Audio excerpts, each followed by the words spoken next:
예수 그리스도의 이름으로 기도하옵나이다. 아멘.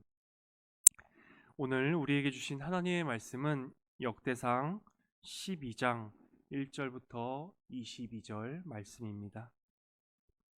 역대상 12장 1절부터 22절 말씀입니다.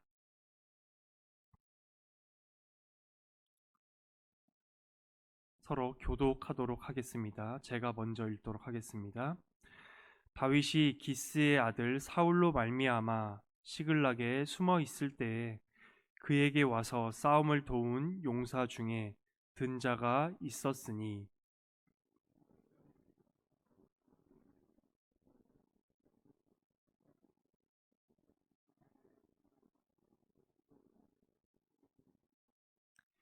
그 우두머리는 아히에셀이요 다음은 요아스이니 기브아 사람 스마아의 두 아들이요 또 아스마웻의 아들 여시엘과 벨렉과 또 브라가와 아도노 사람 예후와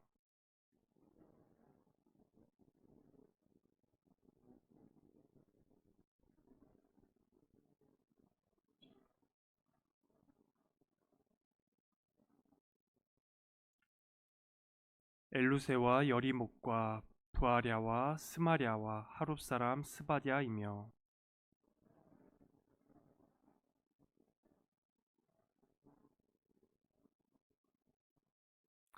그돌 사람 여로함의 아들 요엘라와 스바랴더라.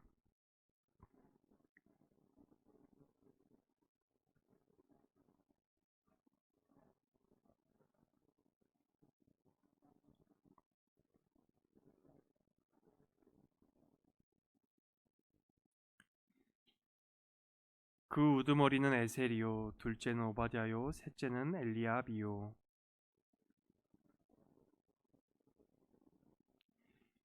여섯째는 앗대요 일곱째는 엘리엘이요 열째는 예레미야요 열한째는 막반네라.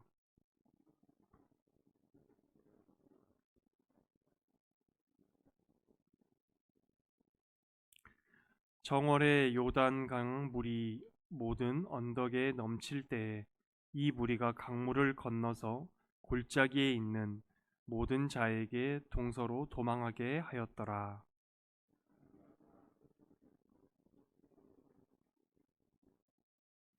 다윗이 나가서 맞아 그들에게 말하여 이르되 만일 너희가 평화로이 내게 와서 나를 돕고자 하면 내 마음이 너희 마음과 하나가 되려니와 만일 너희가 나를 속여 내 대적에게 넘기고자 하면 내 손에 불의함이 없으니 우리 조상들의 하나님이 감찰하시고 책망하시기를 원하노라 하매.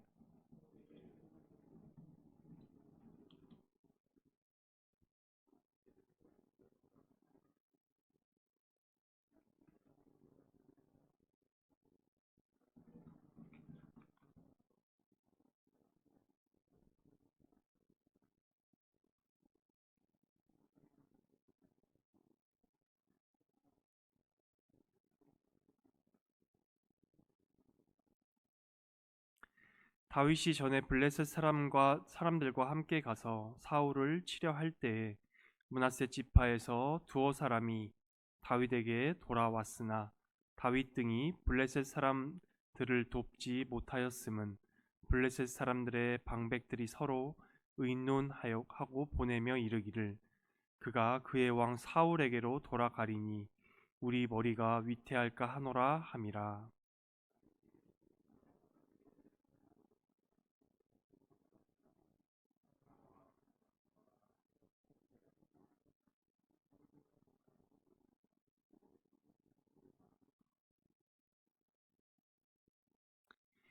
이 무리가 다윗을 도와 도둑들을 쳤으니 그들은 다 큰 용사요 군대의 지휘관이 됨이었더라. 그때 사람들이 날마다 다윗에게로 돌아와서 돕고자 하매 큰 군대를 이루어 하나님의 군대 같았더라. 아멘. 네, 오늘 우리가 살펴볼 말씀은 앞뒤 문맥의 큰 흐름 가운데서 살펴보아야 합니다. 11장의 가장 앞부분과 또한 12장의 가장 맨 뒷부분에는 다윗이 왕이 된 것을 선포하고 있습니다. 즉, 앞과 뒤에 다윗이 왕이 된 것을 선포하고 그 안에 내용을 넣어서 왕이 된 다윗이 모든 족속과 모든 지파로부터 지지를 받았다라는 그러한 주제를 강조하고 있습니다. 오늘 우리가 살펴보는 본문은 바로 다윗을 도운 사람들 가운데 시글락과 광야에서 도운 사람들을 살펴보고자 합니다. 먼저 1절부터 7절까지의 내용으로 시글락에서 다윗을 도운 사람들입니다. 제가 좀 전에 11장과 12장의 핵심은 바로 온 이스라엘이 다윗을 지지하였다라고 말씀을 드렸었습니다. 시글락에서 다윗을 도운 사람들은 바로 이러한 주제 가운데서 핵심을 말하고 있습니다. 왜냐하면 바로 사울이 속한 지파인 베냐민 지파에서도 사울을 지지한 것이 아니라 다윗을 지지했다라고 말하고 있기 때문입니다. 2절입니다. 그들은 활을 가지고 좌우 손을 돌려 물매도 던지며 화살도 쏘는 자요 베냐민 지파 사울의 동족인데 그 이름은 이러하니라. 이렇게 말하면 우리 생각에는 베냐민 지파 가운데서 핵심 인물이 아니라 주변 사람들, 즉 사울로부터 소외받는 사람들이 반발심으로 다윗 쪽으로 간 것이 아닐까라는 생각이 들 수도 있습니다. 하지만 그들은 양손을 자유자재로 사용하면서 활도 쏘고 돌팔매질도 할 수 있는 유능한 용사들이었습니다. 그리고 두 번째로는 8절부터 15절까지의 내용으로 광야에서 다윗을 도운 갓 사람들의 이야기입니다. 사무엘상을 우리가 잘 아시다시피 사무엘상을 보면은 다윗은 아둘람 광야와 혹은 엔게디 광야에 거했다라고 나와 있습니다. 두 곳 모두 갓 지파가 머물던 유다 땅과는 멀리 떨어져 있는 지역입니다. 즉, 갓 지파는 지리적으로 멀리 떨어져 있음에도 불구하고 다윗을 돕기 위해 먼 거리를 이동하여 그에게 합류하였다는 것이죠. 그렇다고 그들의 능력이 결코 하찮지 않았습니다. 14절에 보면 이들은 다른 지파의 사람들과 비교할 수 없을 정도로 뛰어난 군인이라고 말합니다. 또한 15절에 보면 겨울 내에 산에 쌓였던 눈이 녹아내릴 때 요단강은 이루 말할 수 없이 찬물이 흐릅니다. 하지만 이들은 그 차가운 요단강도 건너면서 적들을 친 이야기를 역대기 저자가 말하고 있습니다. 그만큼 용맹스러운 사람들이었죠. 좀 전에 언급한 베냐민 지파 용사들은 활과 돌팔매질을 사용하여 거리가 먼 곳에서 적을 공격하는 그런 원거리에 능한 용사들이었고, 또한 갓 지파의 용사들은 얼굴이 사자와 같고 용맹하여 근거리에 능한 전사들이었습니다. 다윗에게 이렇게 원거리, 근거리에 능한 용사들이 함께한 것은 오직 하나님의 은혜였음을 또한 역대기 저자는 말하고 있습니다. 또한 16절부터 18절까지는 같은 광야이지만 다른 지파인 유다 지파와 베냐민 지파에 대해서 언급하고 있습니다. 다윗은 사무엘상 22장과 23장에 보면 광야에 있을 때 배반을 당했던 그러한 경험이 있습니다.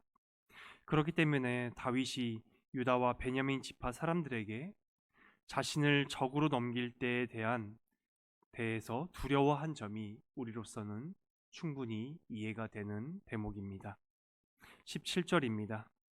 만일 너희가 나를 속여 내 대적에게 넘기고자 하면 내 손에 불의함이 없으니 우리 조상의 하나님이 감찰하시고 책망하시기를 원하노라 하매. 하지만 이러한 다윗에게 하나님께서는 은혜를 베푸셨습니다. 바로 하나님께서는 다윗을 기도하게 하셨고 또한 그 기도의 응답 가운데 응답해 주셨습니다. 18절입니다. 그때 성령이 30명의 우두머리 아마새를 감싸시니 이르시되 다윗이여 우리가 당신에게 속하겠고 이새의 아들이여 우리가 당신과 함께 있으리니 원하건대 평안하소서. 당신도 평안하고 당신을 돕는 자에게도 평안이 있으리니 이는 당신의 하나님이 당신을 도우심이니이다 한지라. 바로 성령 하나님께서 아미새의 마음 가운데 역사하셨습니다. 그리고 이 한 절 안에서 벌써 평안이라는 단어를 3번이나 사용하게 하시면서 다윗의 마음을 위로하셨고 또한 그의 마음을 평안하게 하셨죠. 그리고 마지막 4번째로 시글락에서 다윗을 도운 므낫세 사람들의 이야기입니다. 오늘 본문의 19절에서 22절에 해당하는 내용인데 이 내용에 대해서 이해하려면 우리가 약간의 성경적 지식을 가지고 있어야 합니다. 바로 사무엘상 29장의 내용을 우리는 알고 있어야 됩니다. 사무엘상 29장에 따르면 다윗은 사울을 상대로 전쟁을 할 뻔하였습니다. 다윗이 사울을 피해 도망 다닐 때에 1년이 넘는 기간 동안에 블레셋 왕의 도움을 받고 살았던 적이 있습니다. 그때 블레셋 왕이 바로 다윗에게 사울 왕, 즉 이스라엘을 공격하자라고 제안을 하였습니다. 하지만 여러분들도 잘 아시다시피 다윗은 결코 사울 왕을 자신의 손으로 죽이려 하지 않았습니다. 왜냐하면 사울 왕은 바로 하나님께서 기름 부으신 자였기 때문입니다. 그랬던 다윗이기에 블레셋 왕이 함께 이스라엘을 치자고 했을 때 다윗은 난감하였습니다. 하지만 다윗의 입장으로서는 너무나 감사하게도 먼저 블레셋 왕의 부하들이 다윗은 믿을 수 없다라고 말하면서 다윗은 전쟁에서 자연스럽게 배제가 되었습니다. 이 내용이 바로 오늘 본문의 19절의 내용입니다. 다윗이 전에 블레셋 사람들과 함께 가서 사울을 치려 할 때에 므낫세 지파에서 두어 사람이 다윗에게 돌아왔으나 다윗 등이 블레셋 사람들을 돕지 못하였음은 블레셋 사람들의 방백이 서로 의논하고 보내어 이르기를 그가 그의 왕 사울에게로 돌아가리니 우리 머리가 위태할까 하노라 함이라. 이때 므낫세 지파 사람 중에 사울을 떠나 다윗에게 온 7사람이 있었다라고 20절에서 말하고 있습니다. 이들은 비록 숫자는 7명밖에 되지 않았지만 자기 지파의 천부장이었고 매우 용맹스럽기도 하였으며 또한 모두 다윗 군대의 지휘관이 될 만한 인물들이었습니다. 다윗은 이들과 함께 시글락을 공격한 아말렉 군대를 물리쳤습니다. 그러면서 22절에서 저자는 또한 오늘 우리의 문맥 가운데 핵심을 말합니다. 22절입니다. 그때 사람들이 날마다 다윗에게로 돌아와서 돕고자 하매 큰 군대를 이루어 하나님의 군대와 같았더라. 오늘 설교의 결론입니다. 다윗은 사울 왕을 이어 이스라엘의 2번째 왕이 되었습니다. 하지만 사울 왕의 시기와 질투로 인해서 몇 번의 죽을 고비를 넘기며 도망쳐 다니기도 하였죠. 하지만 그때마다 하나님께서는 다윗에게 훌륭하고 용맹한 군사들을 보내주셔서 다윗이 이후에 이룰 강력한 왕권을 이루고 또한 넓은 영토를 가질 이스라엘을 이루는데 큰 역할을 하는 그러한 사람들을 보내주셨습니다. 심지어 사울 왕과 같은 지파인 베냐민 지파에서도 다윗을 향해 몰려들었죠. 이처럼 다윗은 고난 가운데서도 하나님의 돌보심과 은혜로 온 이스라엘의 왕이 되어가고 있었습니다. 역대상 12장 38절입니다. 다윗을 온 이스라엘의 왕으로 삼고자 하고 또 이스라엘의 남은 자들도 다 한 마음으로 다윗을 왕으로 삼고자 하여. 오늘 설교의 복음입니다. 이스라엘의 한 시대를 이끌었던 다윗 왕은 이렇게 모두의 환대와 모두의 환영과 그들의 세움 가운데 왕이 되었습니다. 하지만 그렇게 세워진 그 다윗 왕은 결국 우리아의 아내 밧세바를 간음하고 우리아를 죽임으로써 그 죄의 영향으로 결국 쫓겨다니는 신세로 전락하게 되었죠. 하지만 이스라엘의 왕일 뿐만 아니라 온 우주의 왕이신 예수께서 이 땅 가운데 오셨을 때는 어떠했었나요? 그분은 머리 두실 곳도 없었습니다. 차디찬 말 구유에 누우셨지요. 그렇다면 이스라엘 백성들은 그분을 환영하고 환호했을까요? 그렇지 않았습니다. 오히려 동방에서 온 점성술사들만이 그분께 경배하러 나왔습니다. 심지어 이스라엘 지도층은 그분을 죽이려고 하였습니다. 마태복음 2장 13절입니다. 그들이 떠난 후에 주의 사자가 요셉에게 현몽하여 이르되 헤롯이 아기를 찾아 죽이려 하니. 다윗처럼 겨우 한 시대를 다스린 왕조차도 온 이스라엘 사람들이 한 마음으로 왕으로 섬기고자 하였지만 온 우주의 지배자이시며 온 시간의 지배자이신 왕 중의 왕이신 예수께서 오셨을 때는 그 누구도 환영치 않고 그를 외면하였고 그가 오심도 알지 못했고 오히려 그를 죽이려고 한 사람들도 있었습니다. 또한 다윗은 그 자신의 죄악으로 인해 자신의 아들인 압살롬에게도 쫓기고 사람들에게도 자신의 부하들에게도 쫓겨다녔습니다만 우리 구주께서는 자신의 죄악이 아닌 바로 우리의 죄악으로 인해 십자가에 매달리셨습니다. 바로 우리를 구원하시고 우리를 하나님의 아들로 하나님의 자녀로 칭함받기 위해서 그분께서는 자발적으로 십자가에 달리셨습니다.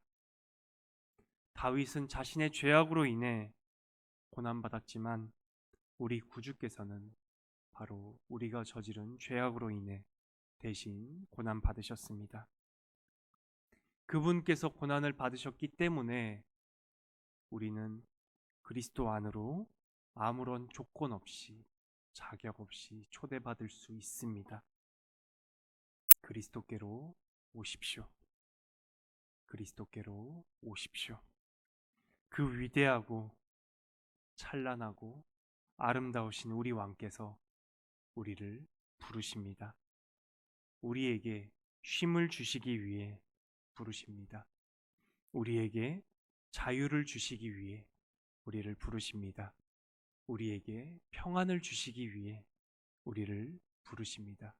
그리고 그분께서는 우리를 계속 구원하시고 결국에도 구원하실 것입니다. 그리스도의 부르심에 아멘으로 화답하며 우리 구주께로 나아가는 우리 낙현교회가 되기를 간절히 소망합니다.